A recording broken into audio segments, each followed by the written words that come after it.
সুপ্রিয় দর্শক, স্বাগত জানাচ্ছি সময় টেলিভিশনের অনলাইন প্ল্যাটফর্ম সময় নিউজ টিভির ফেসবুক লাইভে। আপনারা জানেন প্রতিদিন আমরা সুনির্দিষ্ট একটি বিষয় নিয়ে কথা বলে থাকি। আজ আমরা কথা বলবো এইচএসসি পরীক্ষা 2022 নিয়ে। দর্শক, আপনারা জানেন একদিকে কোভিড-19 অতিমারি, অন্যদিকে বন্যার কারণে চলতি বছর নির্ধারিত সময়ে অর্থাৎ এপ্রিলে কিন্তু এইচএসসি ও সমমানের যে পরীক্ষা রয়েছে সেটি অনুষ্ঠিত হয়নি। এই এপ্রিলের পরবর্তীতে সেটি পিছিয়ে কিন্তু নভেম্বরে চলে এসেছে। আগামী 6 নভেম্বর থেকে এই পরীক্ষাটি শুরু হবে। তো সেটি নিয়ে আজকে শিক্ষা মন্ত্রণালয়ের শিক্ষামন্ত্রী ডাক্তার দীপু মনি গণমাধ্যমের সঙ্গে কথা বলেছেন। আমরা সেই বিষয়টিরই নিয়ে বিস্তারিত কথা বলবো। তো সেই বিষয়টি নিয়ে কথা বলার আগে আমরা এই বিষয়ে একটি প্রতিবেদন দেখব, যে প্রতিবেদনটিতে বলা হয়েছে আগামী 6 নভেম্বর শুরু হতে যাওয়া এইচএসসি ও সমমানের পরীক্ষায় 1.5 মাসেরও বেশি সময় বন্ধ থাকবে কোচিং সেন্টার। পাশাপাশি এই পরীক্ষায় ডিজিটাল জালিয়াতি সহ যে কোনো ধরনের অপরাধ রোধে কিন্তু কঠোর অবস্থানে রয়েছে শিক্ষা মন্ত্রণালয়। তো দর্শক, চলেন আমরা সেই প্যাকেজটি বা সেই রিপোর্টটি দেখে আসতে চাই। প্রতি বছর এপ্রিল মাসে এইচএসসি পরীক্ষা অনুষ্ঠিত হলেও করোনা আর সিলেট অঞ্চলে বন্যা পরিস্থিতির কারণে চলতি বছর পিছিয়ে যায় পরীক্ষা। পরিস্থিতি স্বাভাবিক হওয়ায় প্রায় 7 মাস পর পরীক্ষা নেয়ার সিদ্ধান্ত নেয় সরকার। সচিবালয়ে পরীক্ষা ব্যবস্থাপনা ও আইন শৃঙ্খলা নিয়ে এক বৈঠক শেষে শিক্ষামন্ত্রী জানান, আগামী 6 নভেম্বর থেকে একযোগে শুরু হচ্ছে এইচএসসি ও সমমান পরীক্ষা। সংশোধিত ও পুনর্বিন্যাসকৃত সিলেবাসে 2টি আবশ্যিক, 3টি নৈর্বাচনিক এবং চতুর্থ বিষয়ে পরীক্ষা হবে। বিজ্ঞান বিভাগের পরীক্ষার্থীদের এমসিকিউ 25টির মধ্যে 15টির উত্তর দিতে হবে, সময় 20 মিনিট।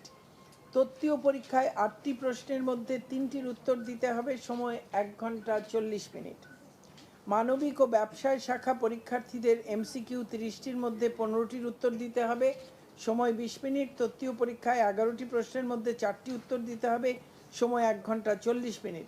শিক্ষামন্ত্রী জানান, চলতি বছর পরীক্ষার সময় কমানো হলেও আগামীতে স্বাভাবিক নিয়মেই অনুষ্ঠিত হবে এইচএসসি ও সমমান পরীক্ষা। প্রশ্ন ফাঁস ঠেকাতে কঠোর অবস্থানের কথা তুলে ধরে মন্ত্রী জানান, 3 নভেম্বর থেকে 14 ডিসেম্বর পর্যন্ত বন্ধ থাকবে সব কোচিং সেন্টার। ভারপ্রাপ্ত কর্মকর্তা ব্যতীত অন্য কেউ কোনো মোবাইল ফোন বা ইলেকট্রনিক ডিভাইস নিয়ে কেন্দ্রে প্রবেশ করতে পারবেন না। এইবারের এসএসসি পরীক্ষাতে যে কয়েকটি জায়গায় যে ব্যত্যয়টুকু ছিল, সে ব্যত্যয়গুলো যেন কোনোভাবেই আর এইচএসসি পরীক্ষার সময় পুনরাবৃত্তি না ঘটে। যদি সেখানে সেই তথ্য পাওয়া যায়, পাওয়া না গেলে তথ্য পাওয়াটাও হয়তো একটু কঠিন একেবারে ওই ব্যক্তি পর্যায়ে, কিন্তু যদি কোথাও তথ্য পাওয়া যায় তবে অবশ্যই আমরা সেখানে ব্যবস্থা নেবার জন্য আমাদের সর্বাত্মক চেষ্টাটা করব। আসন্ন এইচএসসি ও সমমান পরীক্ষায় এবার 12,03,047 জন পরীক্ষার্থী অংশ নেবেন। গত বছরের তুলনায় যা প্রায় 2 লাখ কম। তোহা খান তামিম, সময় সংবাদ, ঢাকা। দর্শক, আমরা যে রিপোর্টটি দেখছিলাম, রিপোর্টটিতে বলা হয়েছে আগামী 6 নভেম্বর থেকে এই এইচএসসি ও সমমানের অর্থাৎ মাদ্রাসা শিক্ষা বোর্ডের অধীনে আলিম পরীক্ষা এবং কারিগরি শিক্ষা বোর্ডের অধীনে এসএসসি সমমানের যে পরীক্ষাটি রয়েছে সেটি শুরু হচ্ছে এবং সেটি ব্যবহারিক পরীক্ষা সহ আগামী ডিসেম্বর পর্যন্ত চলবে। তো এই সময়টিতে যেন নির্বিঘ্নে পরীক্ষা অনুষ্ঠিত হয়, সেজন্য কিন্তু শিক্ষা মন্ত্রণালয়ের পক্ষ থেকে সবচেয়ে গুরুত্ব দিয়ে যে বিষয়টি দেখা হচ্ছে সেটি হচ্ছে সেই এক মাস 15 দিনের বেশি সময় অর্থাৎ 1.5 মাসের মতো সময় কিন্তু কোচিং সেন্টার বন্ধ রাখা হয়েছে। পাশাপাশি প্রশ্ন ফাঁসের যে ঘটনাগুলো এসএসসি সমমানের পরীক্ষায় ঘটেছে অর্থাৎ বিগত মাধ্যমিক পর্যায়ে ঘটেছে, সেটি যেন আর পুনরাবৃত্তি না হয় সেজন্য খুবই সতর্ক অবস্থানে রয়েছে শিক্ষা মন্ত্রণালয়। আজকের ব্রিফিংয়ে যেমনটি শিক্ষামন্ত্রী বলছিলেন যে পরীক্ষার ভারপ্রাপ্ত কর্মকর্তা ছাড়া কেউ কিন্তু কেন্দ্রে মোবাইল ফোন ব্যবহার করতে পারবেন না। পাশাপাশি পরীক্ষার যে ভারপ্রাপ্ত কর্মকর্তা তিনিও কিন্তু কোনো ধরনের অ্যান্ড্রয়েড ফোন ব্যবহার করতে পারবেন না, তাকেও শুধুমাত্র একটি ফিচার ফোন ব্যবহারের সুযোগ দেওয়া হয়েছে। পাশাপাশি বলা হয়েছে পরীক্ষার 30 মিনিট আগে অর্থাৎ প্রায় আধা ঘন্টা আগে কিন্তু শিক্ষার্থীরা কেন্দ্রে প্রবেশ করবেন। পরবর্তীতে 25 মিনিট আগে অর্থাৎ শিক্ষার্থীরা প্রবেশের 5 মিনিট পর কিন্তু এসএমএস এর মাধ্যমে প্রশ্নের কোড জানিয়ে দেওয়া হবে। অর্থাৎ কেন্দ্রে আগে থেকে একাধিক প্রশ্ন থাকবে, কিন্তু কোন পরীক্ষায় প্রশ্নটি অনুষ্ঠিত হচ্ছে বা কোন সেটটি নির্ধারিত হবে সেটি কিন্তু 5 মিনিট আগে এসএমএস এর মাধ্যমে বোর্ড কর্তৃপক্ষ কেন্দ্রকে অবহিত করবেন। অর্থাৎ পরীক্ষার প্রশ্নপত্র ফাঁস যে রয়েছে সেটি রোধে আসলে এই ধরনের ব্যবস্থার কথাই কিন্তু শিক্ষা মন্ত্রণালয়ের পক্ষ থেকে বলা হয়েছে। আর 6 নভেম্বর শুরু হতে যাওয়া এই পরীক্ষায় কিন্তু এবার অংশগ্রহণ করছে আমরা দেখতে পেয়েছি 12,03,400 শতাধিক পরীক্ষার্থী। তবে এটি কিন্তু গত বছরের তুলনায় প্রায় 2 লাখ কম। অর্থাৎ গত বছর কিন্তু এই পরীক্ষায় অর্থাৎ এইচএসসি ও সমমানের পরীক্ষায় 13,99,000 পরীক্ষার্থী অংশগ্রহণ করেছিল। সুতরাং পরীক্ষার্থী কমেছে 1,96,000 বা আমরা বলতে পারি যে প্রায় 2 লাখ পরীক্ষার্থী কিন্তু এবারের পরীক্ষায় গত বছরের তুলনায় কমেছে। পাশাপাশি আমরা দেখতে পেয়েছি এবার শিক্ষা প্রতিষ্ঠান যেগুলোতে আসলে কেন্দ্র হিসেবে ব্যবহার করা হচ্ছে সেগুলোর সংখ্যা 2,649টি। আপনারা জানেন যে কোভিড-19 কারণে এসএসসি ও সমমানের পরীক্ষায়ও কিন্তু কেন্দ্র সংখ্যা বেড়েছিল। অর্থাৎ স্বাস্থ্যবিধি যেটি রয়েছে সেটি মানার জন্যে কিন্তু স্বাভাবিক সময়ের তুলনায় এই পরীক্ষাগুলোতে কিন্তু ফাঁকা ফাঁকা রেখে আসলে আসন বসানো হচ্ছে। সেই কারণে আসলে এসএসসি ও সমমানের পরীক্ষা এবং গত যে পরীক্ষাটি সেটিতে কেন্দ্র সংখ্যা কিছুটা বেড়েছে। পাশাপাশি দেশের বাইরেও কিন্তু বেশ কয়েকটি কেন্দ্রে এই পরীক্ষা অনুষ্ঠিত হচ্ছে। আমরা জানি যে এসএসসি ও সমমান পরীক্ষায় এইচএসসি ও সমমান পরীক্ষায় বেশ কয়েকটি বিভাগ থাকে। আমরা যদি প্রতিটি বিভাগের আলাদা আলাদা যে মানবন্টন রয়েছে সেটি যদি আমরা দেখে নিতে চাই, আমরা প্রথমেই যাব বিজ্ঞান বিভাগে। তার আগে আরেকটি কথা আসলে আমরা বলে নিতে চাই যে এই বিজ্ঞান বিভাগ সহ মানবিক এবং ব্যবসায় অর্থাৎ 3টি শাখায় কিন্তু এই পরীক্ষাটি অনুষ্ঠিত হচ্ছে। বিজ্ঞান বিভাগের মানবন্টনের দিকে যদি আমরা তাকাতে যাই, আমরা দেখতে পাচ্ছি যে এমসিকিউ অংশে 25টি প্রশ্নের মধ্যে 15টির উত্তর দিতে হবে। সেটির জন্য শিক্ষার্থীরা অর্থাৎ পরীক্ষার্থীরা কিন্তু সময় পাবেন 20 মিনিট। পাশাপাশি সিকিউ বা বর্ণনামূলক অংশ যেটি রয়েছে সেটিতে 8টি প্রশ্ন থাকবে, সেটিতে 3টি প্রশ্নের উত্তর দিতে হবে এবং এই 3টি প্রশ্নের উত্তর প্রদানের জন্য শিক্ষার্থীরা সময় পাবেন 1 ঘন্টা 40 মিনিট।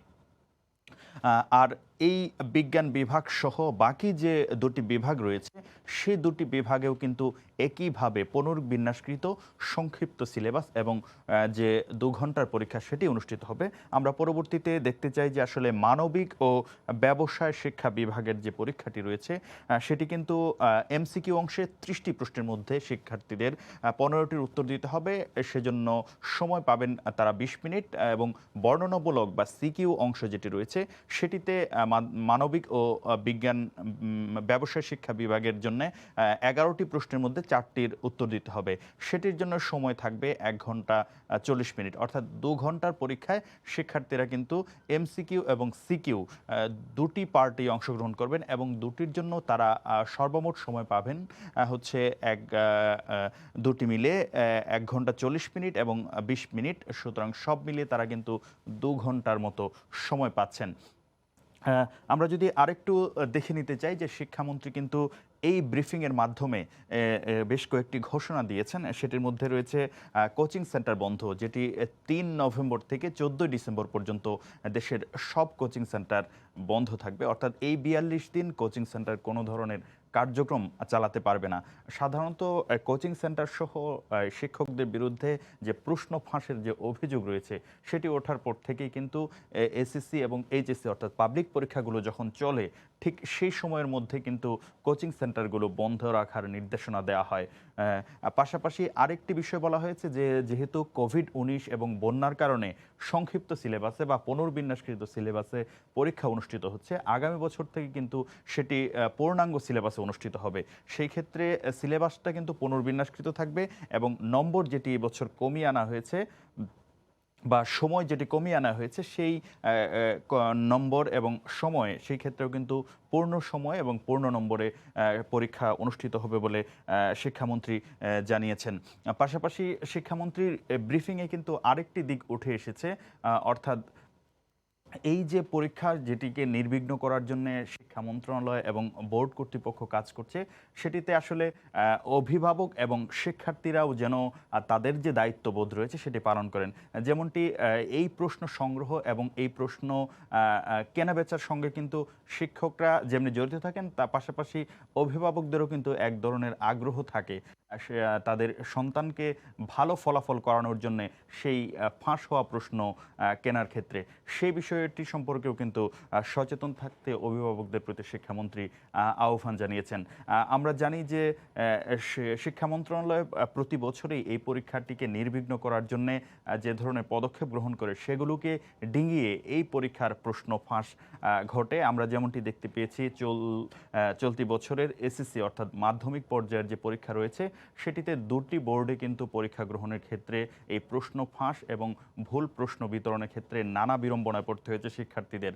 তবে প্রশ্ন ফাঁস সহ নানা ধরনের যে বিড়ম্বনা সেটিকে কাটিয়ে উঠে শিক্ষামন্ত্রী কিন্তু ঘোষণা দিয়েছেন যে এবারের এইচএসসি ও সমমানের পরীক্ষায় যথাসময়ে ফল প্রকাশ করা হবে। অর্থাৎ সাধারণত পরীক্ষা অনুষ্ঠিত হওয়ার 30 দিন পর অর্থাৎ 1 মাস পর ফল প্রকাশ করা হয়। সেই ফল প্রকাশের ক্ষেত্রেও কিন্তু শিক্ষামন্ত্রী বলেছেন যে চলতি বছরের এইচএসসি সমমানের পরীক্ষায় সেই ঠিক একই সময় অর্থাৎ 30 দিন পরেই ফলাফল প্রকাশ করা হবে। এবং আরেকটি বিষয়, যেহেতু ডেঙ্গুর প্রকোপ রয়েছে এবং কোভিড-19-এর প্রকোপ রয়েছে, সেক্ষেত্রে যে পরীক্ষা কেন্দ্রগুলো রয়েছে পরীক্ষা কেন্দ্রগুলোকে আসলে মশার উপদ্রব মুক্ত করার জন্য পরিষ্কার পরিচ্ছন্নতা অভিযান, পাশাপাশি শিক্ষার্থীরা যেন যে স্বাস্থ্য নির্দেশিকা রয়েছে সেগুলো মেনে যেন তারা পরীক্ষায় অংশগ্রহণ করেন সে বিষয়েও কিন্তু শিক্ষা মন্ত্রণালয় নির্দেশনা দিয়েছে। চলতি বছরের এসএসসি পরীক্ষায় যে ধরনের ব্যত্যয়গুলো ঘটেছে অর্থাৎ প্রশ্ন ফাঁসের যে ঘটনাগুলো ঘটেছে সেগুলো থেকে শিক্ষা নিয়ে আগামী যে এইচএসসি ও সমমানের পরীক্ষা রয়েছে সেটিতে যেন আর কোনো ধরনের ব্যত্যয় না ঘটে সেজন্য কেন্দ্র সচিব থেকে শুরু করে অর্থাৎ কেন্দ্রের ভারপ্রাপ্ত কর্মকর্তা থেকে শুরু করে শিক্ষার্থী, অভিভাবক এবং পরীক্ষার দায়িত্ব পালনরত সকল কর্মকর্তা, কর্মচারী এবং সংশ্লিষ্ট সবাইকে কিন্তু সজাগ থাকার আহ্বান জানানো হয়েছে এই প্রেস ব্রিফিং থেকে। তো আগামী এইচএসসি পরীক্ষা যেটি 6 নভেম্বর থেকে অনুষ্ঠিত হবে সেই পরীক্ষার্থীদের জন্য শুভকামনা জানিয়ে আজকের অনুষ্ঠান এখানে শেষ করছি। পরবর্তী কোনো বিষয় নিয়ে কথা হবে। সে পর্যন্ত সুস্থ থাকুন, ভালো থাকুন আর সঙ্গে থাকুন সময়ের।